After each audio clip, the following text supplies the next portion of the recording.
Hello my dear friends, welcome to Lucky Education. और आज हम शुरुआत करेंगे क्लास 11th की ज्योग्राफी। सेकंड वाली ज्योग्राफी है हमारी फंडामेंटल ऑफ फिजिकल ज्योग्राफी। ये वाली बुक की आज हम शुरुआत कर रहे हैं और इसका chapter number 2 the origin and evolution of earth, इसके बारे में हम शुरुआत करेंगे। इसको हम पढ़ेंगे और पहला इसका लेक्चर है। और पहले लेक्चर में आज हम जो टॉपिक आज का हमारा रहेगा वो है ओरिजिन ऑफ अर्थ। अर्थ का ओरिजिन कैसे हुआ। तो अर्थ के ओरिजिन से रिलेटेड दो थ्योरीज हैं, एक तो है अर्ली थ्योरीज और दूसरी है मॉडर्न थ्योरीज।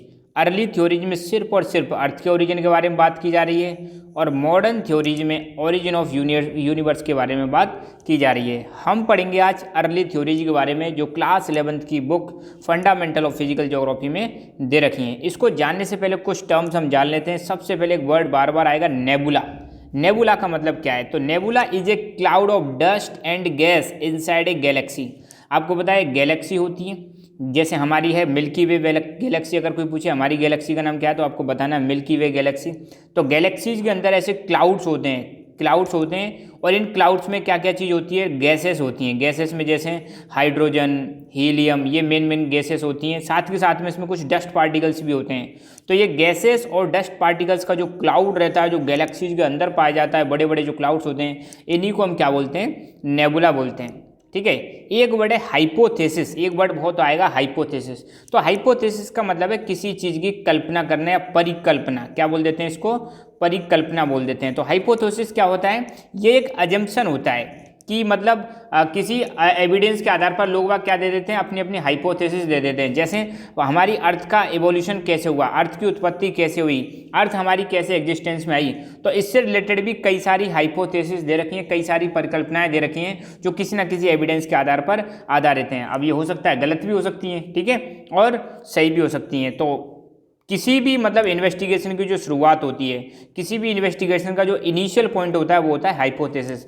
आपने देखा होगा कई सारे जो क्राइम हो जाते हैं तो उसमें भी एक ऐसे ही परिकल्पना करते हैं, हाइपोथेसिस करते हैं, हाइपोथेटिकली सोचते हैं कि ऐसा ऐसा हुआ होगा तब जाके ये ऐसा हुआ होगा। तो यहाँ पर भी ऐसे ही किसी न किसी एविडेंस के आधार पर क्या करते हैं, अजम्पशन करते हैं और फिर अनुमान लगाते हैं कि ये चीज़ ऐसे ऐसे हुई होगी। ठीक है, ओके, ये तो रही बात इसकी। अब हम थोड़ा सा पृथ्वी के बारे में बात कर लेते हैं, अपनी अर्थ के बारे में। तो आपको पता है अर्थ की एक टेरेस्ट्रियल प्लेनेट है जिस पर जीव जंतु रह सकते हैं।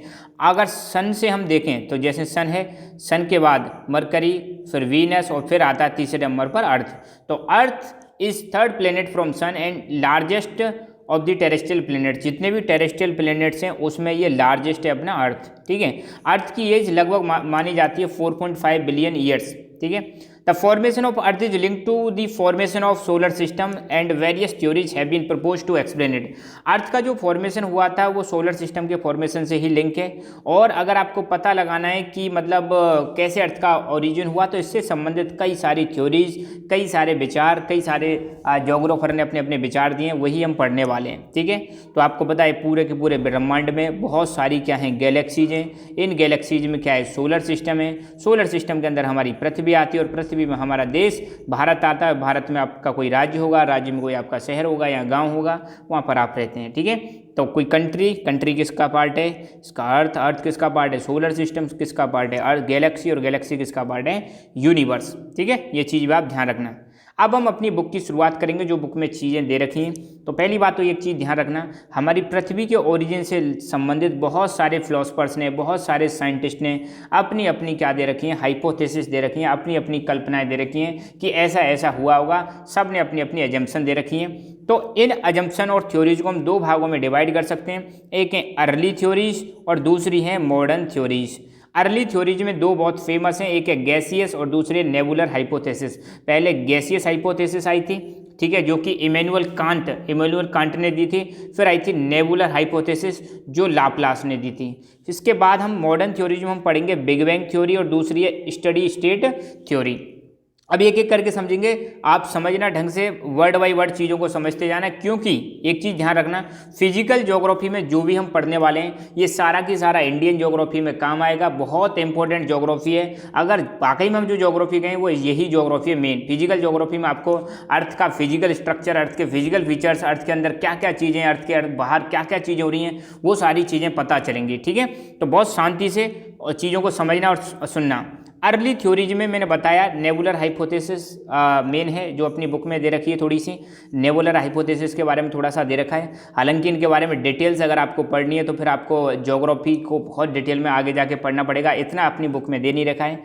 तो यहाँ पर दे रखा है कि अर्ली थ्योरीज में सबसे पहले जो थ्योरीज दी थी, सबसे पहले जो अपने आर्ग्यूमेंट दिए थे वो किसने दिए थे? German philosopher Immanuel Kant. ये फिलोसफर थे, ज्योग्राफर नहीं थे, फिलोसफर। इन्होंने बताया कि कैसे अर्थ का ओरिजिन हुआ होगा। तो इन्होंने एक हाइपोथेसिस दी थी, गैसियस हाइपोथेसिस, यही बाद में बन जाती है नेबुलर हाइपोथेसिस। तो ध्यान रखना, इमैनुअल कांत जो कि कहाँ के फिलोसफर हैं? जर्मन फिलोसफर हैं। इन्होंने अर्थ के ओरिजिन के बारे में अपनी हाइपोथेसिस दी थी, जिसका नाम था गैसियस हाइपोथेसिस। कब दी थी? 1755। अब ये हाइपोथेसिस क्या थी? इस हाइपोथेसिस के अनुसार ध्यान रखना, शुरुआत में क्या होता है, एक नेबुला था। नेबुला किसका था? नेबुला मतलब नेबुला आपको मैंने बताया था, डस्ट और गैस जो होती हैं वो नेबुला, मतलब जो नेबुला होता है वो डस्ट और गैसेस का बना होता है, ठीक है। और इस नेबुला में से कई सारी कंसेंट्रिक रिंग्स निकलती हैं, ये ऐसे करके एक सर्कल, सर्कल के अंदर सर्कल, सर्कल के अंदर सर्कल। तो ये जो रिंग बन रही है ये कैसी रिंग है? कॉन्सेंट्रिक रिंग्स हैं। तो क्या हुआ कि एक जो नेबुला था, नेबुला में से कई सारी रिंग्स निकलती हैं, ऐसा बताते हैं 9 रिंग्स निकली थी, ठीक है, या कुछ रिंग्स निकली ऐसा समझ लो। ये रिंग्स निकल के बाहर आती है नेबुला से। नेबुला से जब ये रिंग्स बाहर निकली तो फिर क्या होता है? कंडेंसेशन होता है इन रिंग्स का, और कंडेंसेशन होने के बाद आज का जो हमारा सोलर सिस्टम है वो इससे बनता है, ठीक है। क्या हुआ?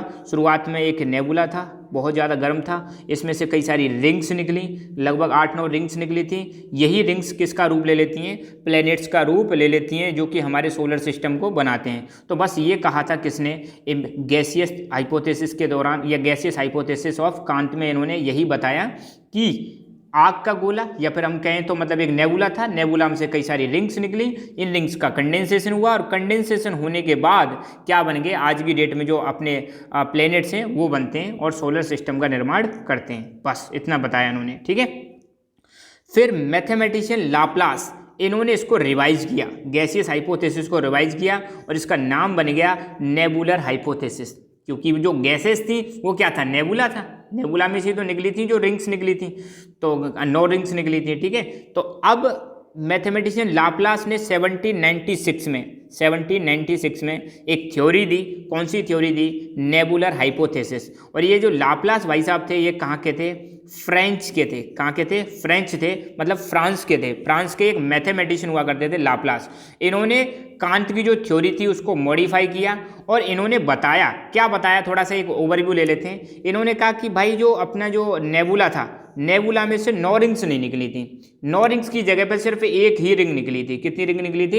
एक ही रिंग निकली थी नेबुला से, जो कि धीरे धीरे करके क्या हो जाती है? कई सारे फ्रेगमेंट्स में डिवाइड हो जाती है, और इनसे 9 प्लैनेट्स बनते हैं। क्या बनते हैं? 9 प्लैनेट्स बनते हैं, ठीक है। ये चीज़ किसने बताई? लाप्लास ने बताई। तो बुक में क्या लिख रहा है वो भी देख लेते हैं। The hypothesis consider that planets were formed out of a cloud material associated with the youthful sun. क्या कह रहे हैं ये कह रहे हैं कि जो प्लैनेट्स हमारे बने वो किस से बने? Cloud material. कौन सा क्लाउड मटेरियल? ध्यान दो, क्लाउड मटेरियल बात कर रहे हैं कि पहले एक सन था, यूथफुल स्टेज में सन, इसके चारों तरफ क्या था? क्लाउड था। ये ऐसे करके क्या हो गया? क्लाउड्स हो गया। और इस क्लाउड्स का क्या हुआ? कंडेंसेशन होने लगा, और कंडेंसेशन होने के बाद क्या हुआ? इसी क्लाउड्स के कंडेंसेशन होने के बाद क्या बन गए? कई सारे प्लैनेट्स बने। तो मैं दोबारा बता रहा हूँ, नेबुलर हाइपोथेसिस में क्या कहा इन्होंने लाप्लास ने? कि यूथफुल स्टेज में सन था, सन के चारों तरफ क्या था? एक क्लाउड था गैसेस का, और ये क्लाउड्स क्या कर रहा था? धीरे धीरे क्या कर रहा था? रोटेट कर रहा था। और इसी क्लाउड्स के कंडेंसेशन होने के बाद, इसी क्लाउड का कंडेंसेशन होने के बाद क्या बनते हैं? प्लैनेट्स बनते हैं। बस इन्होंने ये बताया। जबकि कांत ने क्या बताया था? कि जो नेबुला था उसमें से कई सारे रिंग्स निकली, और ये रिंग्स का कंडेंसेशन हुआ, और कंडेंसेशन होने के बाद प्लैनेट्स बन गए। ये क्या कह रहे हैं? कि सन था, सन के चारों तरफ क्या थी? एक क्लाउड था, और ये क्लाउड्स का कंडेंसेशन हुआ, और कंडेंसेशन होने के बाद क्या बन गया? प्लैनेट्स बन गए। ये चीज़ किसने बताई? नेबुलर हाइपोथेसिस में लाप्लास ने बताई थी कि भैया जो क्लाउड था, क्लाउड में से रिंग्स ये रिंग्स वाला सिस्टम तो मैंने बताया था किसका था, लाप्लास वाला सिस्टम था, ठीक है, सॉरी इमैनुअल कांत वाला सिस्टम था, ठीक है। और सन के चारों तरफ जो क्लाउड था, क्लाउड का क्या हुआ, कंडेंसेशन हुआ, और कंडेंसेशन होने के बाद क्या बन गए, प्लैनेट्स बन गए। ये किसने कहा, ये आपके किसने कहा, लाप्लास भाई साहब ने कहा नेबुलर हाइपोथेसिस के दौरान। तो अभी तक हमने 2 हाइपोथेसिस पढ़ी हैं, एक बार पुनः मैं बता देता हूँ। लाप्लास ने, ये क्योंकि बहुत कॉम्प्लिकेटेड टॉपिक है तो थोड़ा इसको समझना आसान है। लाप्लास ने कहा कि जो नेबुला था, नेबुला में क्या थी, गैसेस थी, हॉट गैसेस थी, और ये गैसेस में से क्या निकलती हैं, रिंग्स निकलती हैं। और रिंग्स निकलने के बाद कितनी रिंग्स निकली थी, लगभग कुछ रिंग्स निकली थी, मान लो 9 रिंग्स निकली थी। इन रिंग्स में क्या हुआ, कंडेंसेशन हुआ, और कंडेंसेशन होने के बाद क्या बन गया, आपके प्लैनेट्स बन गए। नेबुलर हाइपोथेसिस मतलब लाप्लास ने उसी को रिवाइज कर दिया, कांत की जो हाइपोथेसिस थी, और इन्होंने बताया कि एक सन हुआ करता था यूथफुल स्टेज में, उसके चारों तरफ क्या था, उसके चारों तरफ आपकी क्लाउड था गैसेस का, और ये क्लाउड्स क्या होते हैं, क्लाउड्स का कंडेंसेशन होता है, और कंडेंसेशन होने के बाद इसमें से बन जाते हैं प्लैनेट्स। तो ये हो गई आपकी नेबुलर हाइपोथेसिस। तो ये क्लाउड था, ये क्लाउड क्या था, ये नेबुला ही तो था। क्लाउड जो था ये क्या था, नेबुला था, और इस नेबुला में क्या होता है, गैसेस का कंडेंसेशन होता है, और कंडेंसेशन के बाद प्लैनेट्स बनते हैं।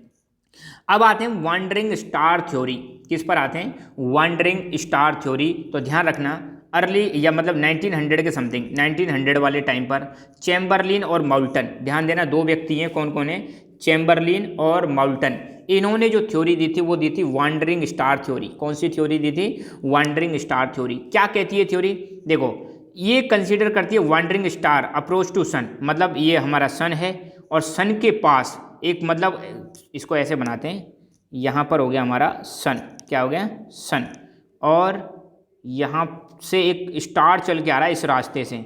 स्टार कौन सा है, वॉन्डरिंग स्टार है, सन भी स्टार है, और एक दूसरा स्टार आ रहा था जिसको नाम दे दिया वॉन्डरिंग स्टार। तो वॉन्डरिंग स्टार चलता आ रहा था, इसकी वजह से क्या होता है, इसके ग्रेविटेशनल फोर्स की वजह से सन में से कुछ पार्ट, सन का कुछ पार्ट बाहर निकल के आ जाता है सिगार शेप में। कैसी शेप में, सिगार शेप में बाहर निकल के आ जाता है, किसकी वजह से, वॉन्डरिंग स्टार के ग्रेविटेशनल फोर्स की वजह से। यहाँ पे देखो ये अपना सन है, ये वॉन्डरिंग स्टार है, तो वॉन्डरिंग स्टार जब यूँ आ रहा था तो सन में से कुछ मटेरियल बाहर निकल के आया सिगार शेप में, और जब स्टार अपना चला गया तो ये जो सिगार शेप का मटेरियल था ये सन के चारों तरफ घूमने लगा, और कुछ समय पश्चात यही जो मटेरियल है अपने 9 प्लैनेट्स में क्या हो गया, डिवाइड हो गया, ठीक है। और अभी भी क्या कर रहा है, ये जो मटेरियल है सन के अराउंड मूव कर रहा है, और ये जो मटेरियल जो चीज़ बनी थी वो क्या बनी थी, 9 प्लैनेट्स बन गए यहाँ पे, सन के सबसे नज़दीक मरकरी, फिर वीनस, फिर अर्थ, मार्स, ठीक है, ऐसे करके। तो पहले पढ़ लेते हैं थ्योरी क्या कह रही है, कि चैम्बरलिन और माउल्टन ने बताया कि वॉन्डरिंग स्टार सन के पास पहुँचता है। यहाँ पे सन हो गया, और यहाँ पर एक वॉन्डरिंग स्टार हो गया, सन के पास पहुँचा। As a result cigar shape extension of material was separated from the solar surface. Sun की सरफेस से एक ऐसा करके एक मटेरियल बाहर निकल के आता है वॉन्डरिंग स्टार के ग्रेविटेशनल फोर्स की वजह से, ठीक है। As the passing star moved away, अब ये क्या है, जो स्टार था ये चला गया, मूव कर गया, बाहर चला गया, तो material separated from the solar surface continue to revolve around the sun. ये जो मटेरियल निकला था सन से, ये मटेरियल जैसे ही ये स्टार पास हो गया तो ये सन से जो मटेरियल निकला था ये लगातार सन के चारों तरफ क्या करने लगा, रिवॉल्व करने लगा, ठीक है। और धीरे धीरे यही मटेरियल में क्या होने लगा, कंडेंसेशन होने लगा, और कंडेंसेशन होके इसमें क्या बनने लग गए, प्लैनेट्स बनने लग गए, ठीक है। ये चीज़ किसने बताई, ये बताई चैम्बरलिन और माउल्टन। इस थ्योरी को किसने सपोर्ट किया था, सर जेम्स जीन और sir Harold Jeffreys. Sir James Jeans और सर हेरोल्ड जेफरी ने इस थ्योरी को सपोर्ट किया कि हाँ भाई एक वॉन्डरिंग स्टार था, वॉन्डरिंग स्टार के आने की वजह से सन में से कुछ मटेरियल बाहर निकल के आता है सिगार शेप, वॉन्डरिंग स्टार चला जाता है, ये सिगार शेप सन से दूर हो जाता है, मतलब सन की सरफेस से अलग हो जाता है, और सन के चारों तरफ मूव करने लगता है। कुछ समय पश्चात इसमें कंडेंसेशन होता है, और उसी में से क्या बन जाते हैं, प्लैनेट्स बन जाते हैं। यह है वॉन्डरिंग स्टार थ्योरी। अगला है बाइनरी थ्योरी। कौन सी थ्योरी है, बाइनरी। बाइनरी का मतलब है 2। बाइनरी थ्योरी में क्या कहा गया है, बाइनरी थ्योरी में ये एक बात करते हैं किसके बारे में, कंपेनियन स्टार के बारे में। किसके बारे में बात करते हैं, कंपेनियन स्टार के बारे में बात करते हैं, मतलब एक साथी तारे के बारे में बात करते हैं, ठीक है। तो ये बाइनरी थ्योरी दी थी रसेल ने। किसने दी थी, रसेल ने दी थी, ये चीज़ आप ध्यान रखना, ठीक है। तो क्या कहती है, अब इसमें ज़्यादा दे नहीं रखा, यहाँ पे ये इतना लिखा हुआ है, at later date the argument considered of companion to the sun. मतलब एक आर्गूमेंट ऐसा भी दिया गया था कि सन का भी एक कंपेनियन स्टार है, ये सन है, और यहाँ पर इसका एक कंपेनियन स्टार है, ठीक है। टू हैव बीन को एग्जिस्टिंग, मतलब सन और कंपेनियन स्टार एक साथ एग्जिस्ट कर रहे थे। ये सन हो गया और ये कंपेनियन स्टार हो गया, ये एक साथ एग्जिस्ट कर रहे हैं और इसी आर्गुमेंट को क्या कहा गया, बाइनरी थ्योरी कहा गया। तो इनकी वजह से भी, सन और उसका कंपेनियन स्टार की वजह से भी क्या हुआ, ये प्लैनेट्स बने थे, ऐसा बताते हैं। ये भी किस में कहा गया है, बाइनरी थ्योरी में कहा गया है। ठीक है, अगला है ओटो स्मिथ और कार्ल विजास्कर। ओटो स्मिथ और कार्ल विजास्कर, तो 1950 की बात है। ओटो स्मिथ कहाँ के थे, रशिया के, और कार्ल विजास्कर ये कहाँ के थे, जर्मनी के। इन्होंने नेबुलर हाइपोथेसिस को रिवाइज कर दिया। किसको रिवाइज कर दिया, नेबुलर हाइपोथेसिस जो कि लाप्लास ने दी थी, उसको क्या कर दिया इन्होंने, रिवाइज कर दिया। लाप्लास ने क्या बताया था कि सन था, सन के अराउंड में क्लाउड्स था जिसको हम नेबुला बोलते हैं, और इस क्लाउड्स में कंडेंसेशन होने लगा, और कंडेंसेशन होने के बाद इसी में क्या बन जाते हैं, प्लैनेट्स बन जाते हैं। अब इस थ्योरी को थोड़ा सा रिवाइज किया, मतलब इसमें थोड़ा सुधार किया। किसने सुधार किया, Otto Schmidt and Carl Weizsacker. Otto Schmidt कहाँ के थे, रशिया के, और कार्ल विजास्कर कहाँ के थे, जर्मनी के। तो इन्होंने रिवाइज थ्योरी दी। इस थ्योरी के अनुसार क्या रिवाइज किया इन्होंने कहा कि सन था, एक तो क्या था सन, और सन के चारों तरफ था सोलर नेबुला, मतलब नेबुला था, सन और सन के चारों तरफ था सोलर नेबुला। और ये जो नेबुला था किन किन चीज़ों का बना हुआ था, हाइड्रोजन, हीलियम और डस्ट पार्टिकल का बना हुआ था। तो यहाँ पर पहली बार किसके बारे में बात की गई, नेबुला के कंपोजिशन के बारे में बात की गई कि ये जो नेबुला था, सन के अराउंड में जो मतलब ये डस्ट पार्टिकल थे, ये जो क्लाउड था, ये क्लाउड को ये हम नेबुला बोल रहे हैं। ये नेबुला किन किन चीज़ों का बना हुआ था, ये बना हुआ था हाइड्रोजन, हीलियम और डस्ट पार्टिकल्स का बना हुआ था। ठीक है, ये चीज़ क्लियर है। अब क्या होता है, ये जो हाइड्रोजन, हीलियम या ये जो नेबुला है, ठीक है, ध्यान रखना, मैं दोबारा बता रहा हूँ, ये इन्होंने क्या कहा, सन के चारों तरफ क्या थे, जो डस्ट पार्टिकल्स का जो क्लाउड था, या गैसेस और डस्ट पार्टिकल्स का जो क्लाउड था, उसी को नेबुला बोल रहे हैं। ठीक है, अब इनमें क्या होता है, ये जो डस्ट पार्टिकल और ये जो गैसेस हैं, इनमें कोलिजन और फ्रिक्शन की वजह से, कोलिजन और फ्रिक्शन की वजह से एक डिस्क शेप बन जाती है। जैसे मान लो यहाँ पे सन हो गया और इसके चारों तरफ क्या बन जाती है, एक डिस्क बन जाती है। क्या बन जाती है, डिस्क सी बन जाती है। डिस्क शेप क्लाउड बन जाता है और इसी डिस्क में से बाद में जाके क्या बन जाते हैं, प्लेनेट बन जाते हैं through the process of accretion. किस प्रोसेस के थ्रू, एक्रीशन के प्रोसेस के थ्रू। एक्रीशन का मतलब है कि मतलब एक्रीशन में क्या होता है, जो डेंस चीज़ें होती हैं, जो सॉलिड चीज़ें होती हैं, जो भारी चीज़ें होती हैं, वो तो सेंटर में आ जाती हैं, और जो हल्की चीज़ें होती हैं वो बाहर की तरफ आ जाती हैं। तो आपने देखा होगा हमारी पृथ्वी में भी जो डेंसेस्ट पार्ट है, आपको पता है पृथ्वी में बिल्कुल सेंटर वाले पार्ट को कोर बोलते हैं, उसके बाहर वाले पार्ट को मेंटल बोलते हैं, और उसके भी बाहर वाले पार्ट को हम क्या बोलते हैं, क्रस्ट बोलते हैं। तो सबसे भारी चीजें कहां पर मिलेंगी पृथ्वी पे, कोर में मिलेंगी। उससे कम हल्की चीजें कहां मिलेंगी, मेंटल में, और सबसे हल्की चीजें कहां पर मिलेंगी आपको, क्रस्ट में। तो यही है प्रोसेस ऑफ एक्रीशन। एक्रीशन में क्या होता है, जो डेंस चीजें होती हैं वो सेंटर में आ जाती हैं और हल्की चीजें सरफेस पर आ जाती हैं। मैं फिर दोबारा बता रहा हूं इस थ्योरी को, समझो क्या कह रहे हैं। ओटो स्मिथ और कार्ल विजास्कर ने जो थ्योरी थी नेबुलर हाइपोथेसिस उसको रिवाइज किया। इनके अनुसार सन के चारों तरफ जो नेबुला था, क्या था, नेबुला। ये सन के चारों तरफ क्या हो गया, नेबुला हो गया। ये नेबुला किन किन चीज़ों का बना हुआ था, ये नेबुला बना हुआ था हाइड्रोजन और हीलियम का बना हुआ था, ये तो गैसेस हो गई, और डस्ट पार्टिकल्स का बना हुआ था। यही बहुत लंबे समय बाद यही नेबुला ये क्या कर रहा था, रोटेट कर रहा था, और ये बन जाता है, डिस्क शेप ले लेता है। कैसी शेप ले लेता है, डिस्क शेप ले लेता है। ये बन गई डिस्क शेप। ठीक है, किसकी वजह से, फ्रिक्शन और कोलिजन। अब देखो सिंपल सी बात है, ये भी पार्टिकल है, हाइड्रोजन, हीलियम, डस्ट पार्टिकल, इनमें लगातार फ्रिक्शन हुआ, कोलिजन हुआ, और इसके बाद एक डिस्क शेप बन जाती है।